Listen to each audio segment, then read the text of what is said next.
Hi friends, this is part 2 on how to choose a doctor when you're on Mounjaro or Zepbound, or if you need a doctor for any of your medical issues.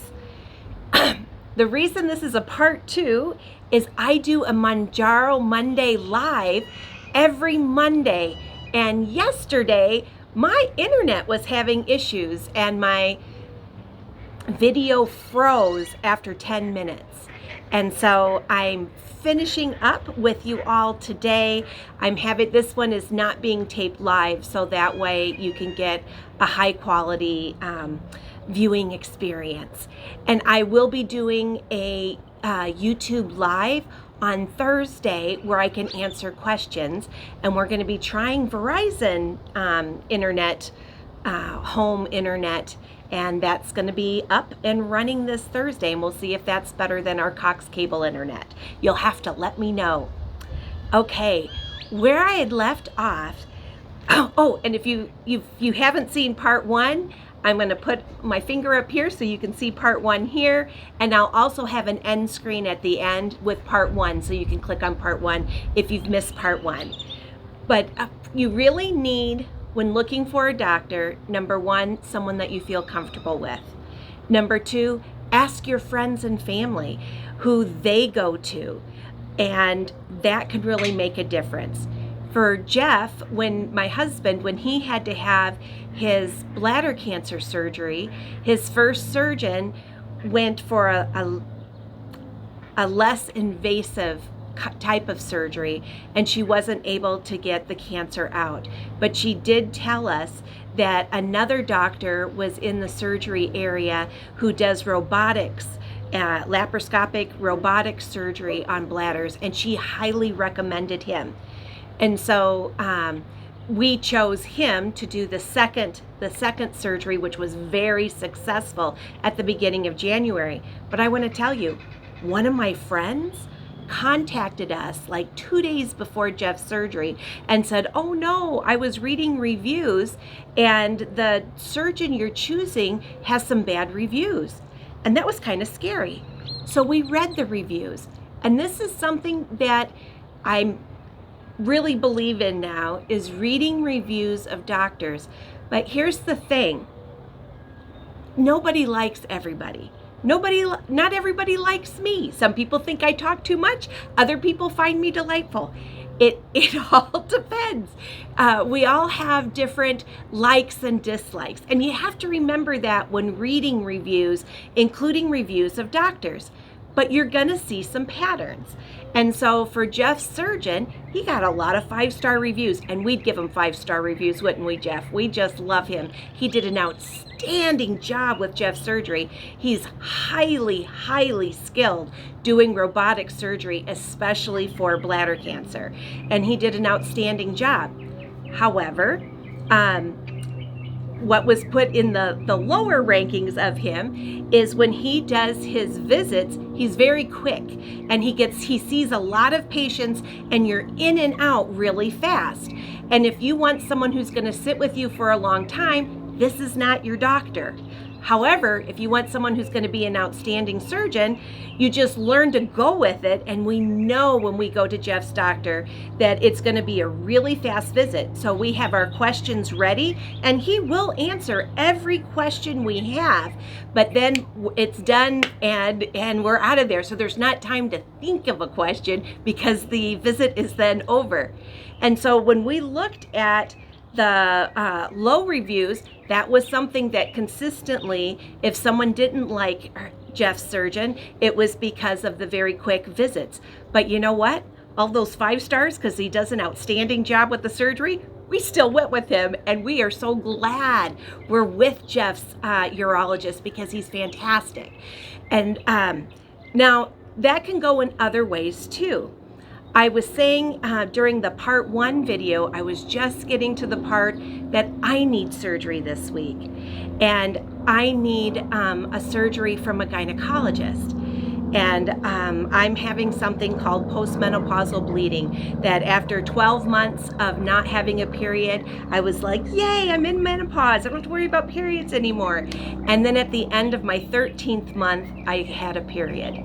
And if you, for women, if you go for 12 months without a period, and you weren't pregnant or something, you are no longer of birthing age, and you go through 12 months without a period, that means you're in menopause. But if you have any bleeding whatsoever after that, you need to see a doctor, because there's a possibility that you might have cancer and have a female cancer, because it shows up as bleeding. And so anyway, I did see my primary care doctor, and he has been my doctor for over 30 years. He's the one who prescribed Mounjaro for me, and he is just wonderful for so many reasons. He's been a special partner in my health journey. Anyway, he when I had told him that I was having bleeding, he had me do a ultrasound and a pap smear, and they came back that there was some things. And he said I should see a gynecologist. Well, I hadn't seen a gynecologist since my son was born 25 years ago. And when I had a gynecologist back when my son and daughter were born, I used the same one.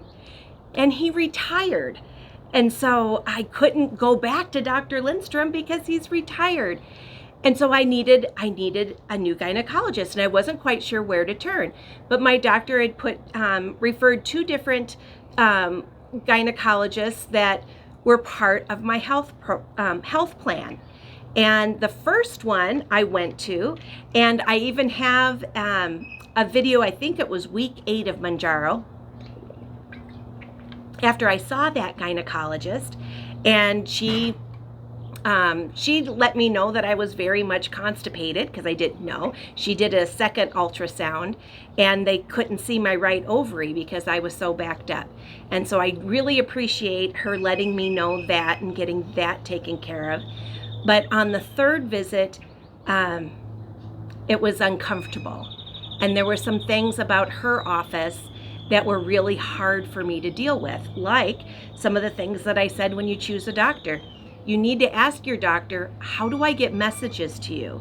If I'm having some symptoms that I need to get a message to you, how do I do that? Do I call and have someone at the front desk staff answer the phone and give you a message that way? Do you have a patient portal where you can just write a quick question, and then you wait a couple of days and an answer will come? Or do I have to set up an appointment and just meet with you as another doctor's visit in order to answer a question? Do you have email? Do you text? How do I ask you questions if I need to get a hold of you? What's the preferred method for you? That's really important. And with the first gynecologist I had, it was almost impossible to get a message to her. And I had a second set of bleeding that was different than my first set of bleeding. And I wanted to be sure that she knew about it. And it was so hard to get a hold of her. And so I had to do a third visit. And if a doctor ever makes you feel uncomfortable for any reason, get a second opinion. And that first gynecologist that I went to shamed me about my weight, and it was hurtful, and it hurt my feelings the way she said it. You know what? Those of us that are overweight, we know we're overweight. We know that we have a weight issue, but it was the way she said it and did it was really rough. And she has an authoritarian style of how she does things. And I'm used to having a doctor that's my partner. And because medicine is not an exact science, and I know there's a lot of different ways that you can do things. So anyway, it wasn't quite the style I was looking for.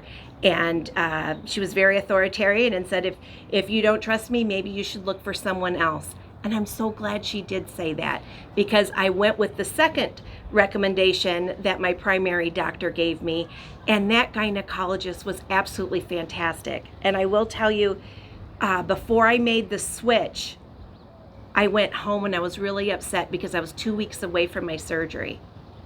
And Jeff said, you know, Gina, we haven't looked at that doctor's reviews. Let's take a quick look. And wow, I wasn't the only person who went home crying after a doctor visit with her. She had a whole bunch of 1-star reviews of other people whose feelings that she hurt, and her gruffness was, I wasn't the only person who felt that way. And there was a pattern with that. And that pattern was something that I can't live with.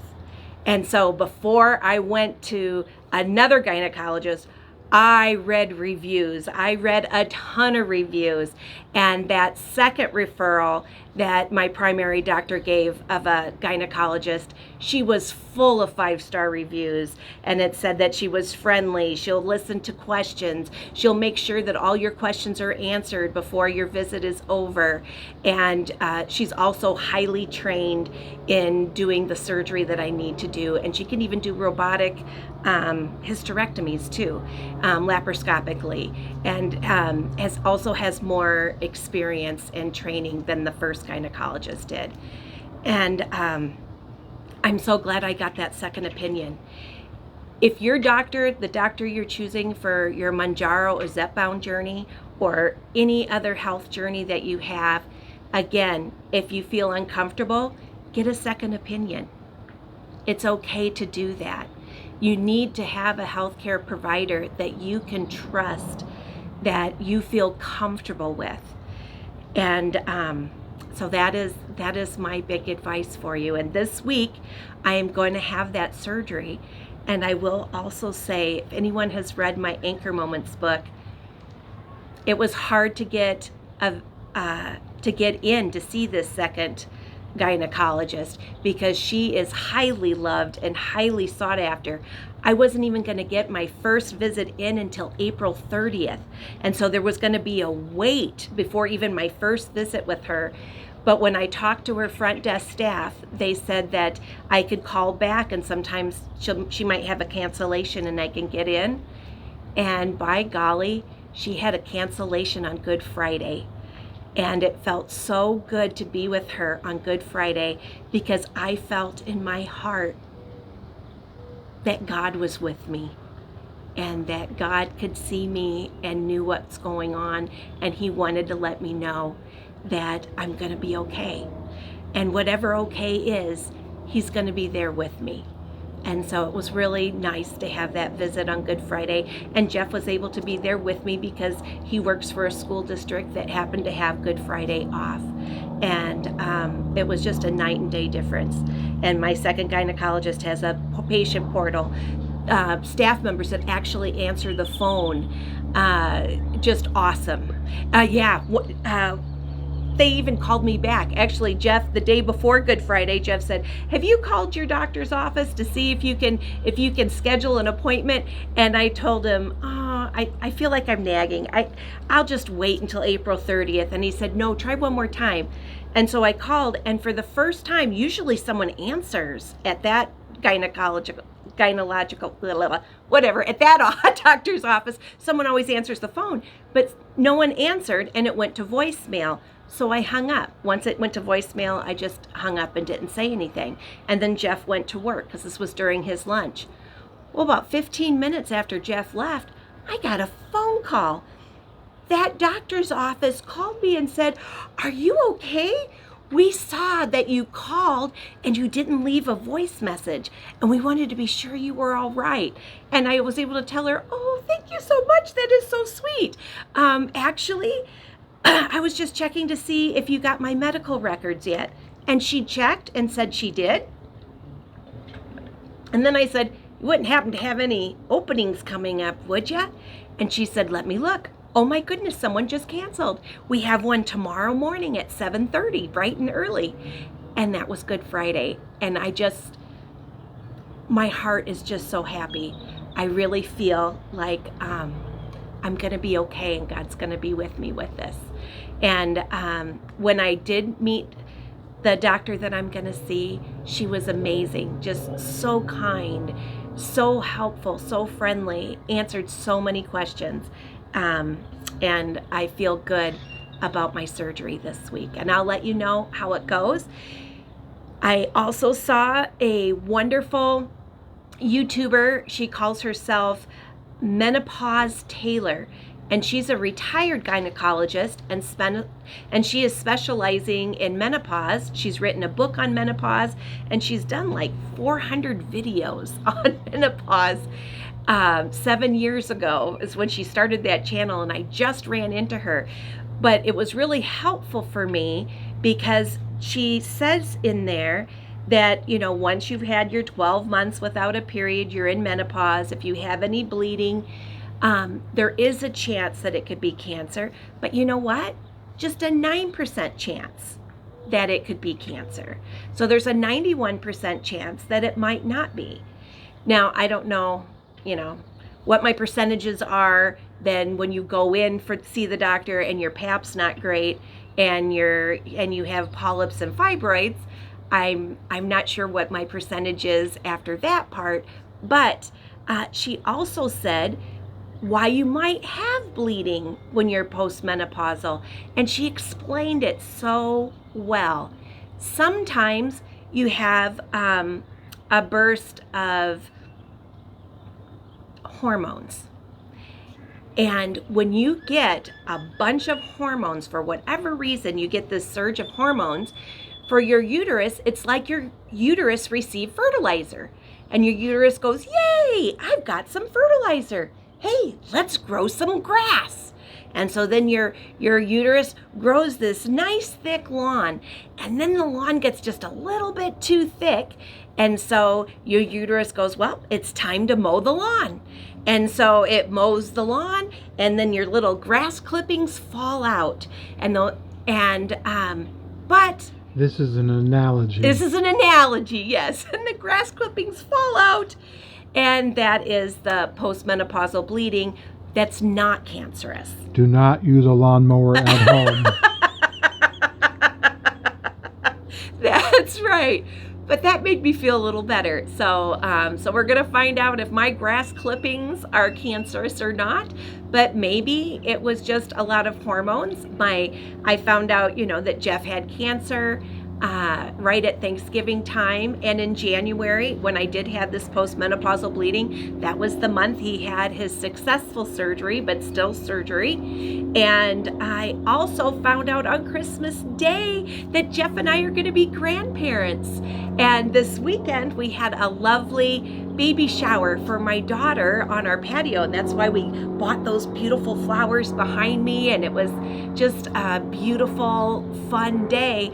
But that also has brought a lot of joy and a lot of maternal feelings to me. So maybe it made my hormones go a little funny and was like fertilizer to my uterus, and everything started growing, and then I did some little grass clipping. We'll see. So we'll find out. I should know in about 2 weeks how it all turned out. And the reason I'm sharing these embarrassing stories with you all is there's somebody out there this is going to help.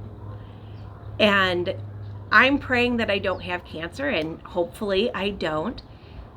But someone out there that's watching, and the thousands of people that watch these videos, someone might have cancer. And if they're having postmenopausal bleeding and not know that they need to talk to their doctor, then they're postponing the early signs of cancer where you can treat it really easily. And you don't want to wait until you have worse signs, because that can be deadly, and I don't want that to happen to anybody. So anyway, that's why I'm sharing that. And a lot of you go to different places for your Mounjaro and Zepbound. Someone has already commented on the part 1 video that I did last night that they moved out of town and needed to find a new doctor. And the second doctor looked at them and said, wow, you don't need to take Mounjaro anymore. You've already lost plenty of weight and your A1C is doing so much better. We should just take you off it. And she was like, hey, wait a minute, my insurance is willing to cover it for my type 2 diabetes, and this is working for me. And she didn't want to just quit.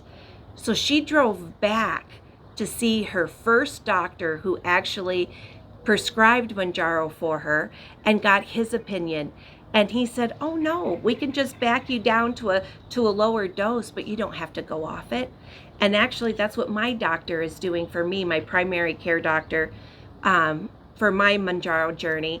He has told me what we'll do is I am to let him know when my weight loss stalls, and then he'll bump me up to the next level, and then I'll do that level until my weight loss stalls, and then we'll titrate up, and then once I've lost all the weight I want to lose, then he'll slowly titrate me down again during the maintenance phase, and then I'll stay at a low dose because it is just doing wonders for my A1C. My cholesterol even got lower already with Mounjaro. It's been a really good medication for me, and I hope you're having a good luck on your Mounjaro journey too. I also share each week when I do my Mounjaro Monday lives how much weight I've lost, and in 13 weeks, and this week I had a big party at my house, and we had cake and bacon and lots of wonderful food. And so I was a little nervous to step on the scale Monday, but I stepped on the scale and I lost a pound. And so I am now down 18 pounds.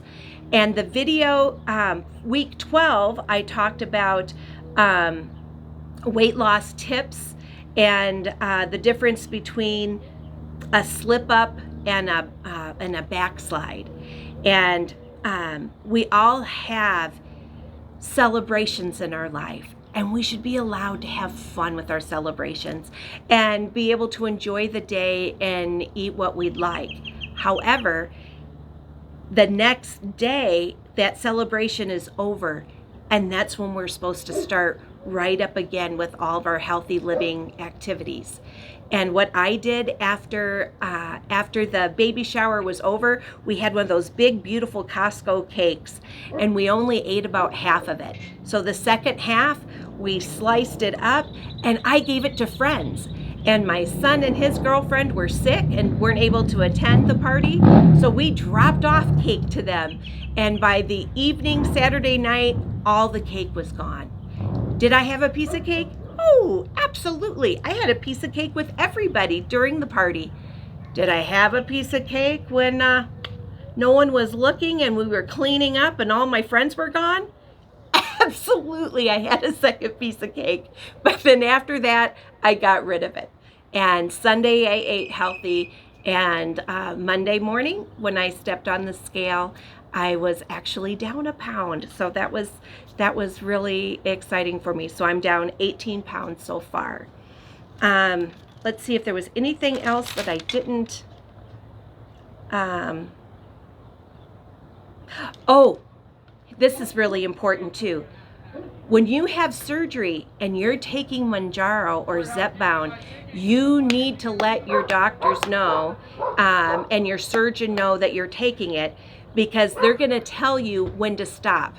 I did not take my shot last night because I was told not to, because when you're under anesthesia, they want to be sure that your stomach is empty. And what Mounjaro and Zepbound, one of the things Mounjaro and Zepbound do is it makes it slower for your body to digest your food, so you feel fuller longer. But you also want to make sure that there is no food in your stomach when you go under with anesthesia. So I did not take my shot on Monday, but after I have my surgery, and it's outpatient, when I come home from it, I'm to give myself my shot then. And I'm also eating less food to prepare. I'm making sure that I'm not eating red meat, because red meat takes longer to digest, and I'm also eating less fiber today to prepare for my surgery, so that way it'll be easier. And I'm drinking lots of water because Are you also taking Miralax? oh, Yeah, and I took a Miralax today too because anesthesia is, the medication is very constipating for normal people. And I'm already trying really hard to stay ahead of constipation because Mounjaro, the side effect that I get the most is constipation. And so I actually took Miralax today and I let my doctor know, my surgeon know that I was going to do that, and that was fine. I'm not allowed to take ibuprofen or any aspirin products before the surgery for fear that it would make me bleed too much. So I'm not doing that, but they said my Miralax was going to be okay and said, well, that's probably a good idea because anesthesia can make you constipated. So I'm staying ahead of it that way too. And let's see. Well, if this was your first time seeing Anchor Moments and the Mounjaro playlist, do know I have a complete playlist that you can click on that has all of the weeks since my very, very first shot 13 weeks ago that you can watch. And if you would like and subscribe, that would be so wonderful. Yeah, everyone, have a wonderful week. And I will, and Sunday, I'm sorry, one more thing. And on Sunday, I'm going to start a book study. We're going to do the book Atomic Habits. So anyone who is interested, it's Atomic Habits by James Clear. I'm going to go live on Sunday, 5 o'clock Arizona time, which is 7 o'clock Central and 8 o'clock Eastern. So if anyone would like to get a hold of this book and just read the first chapter, I'll be talking about the first chapter on Sunday.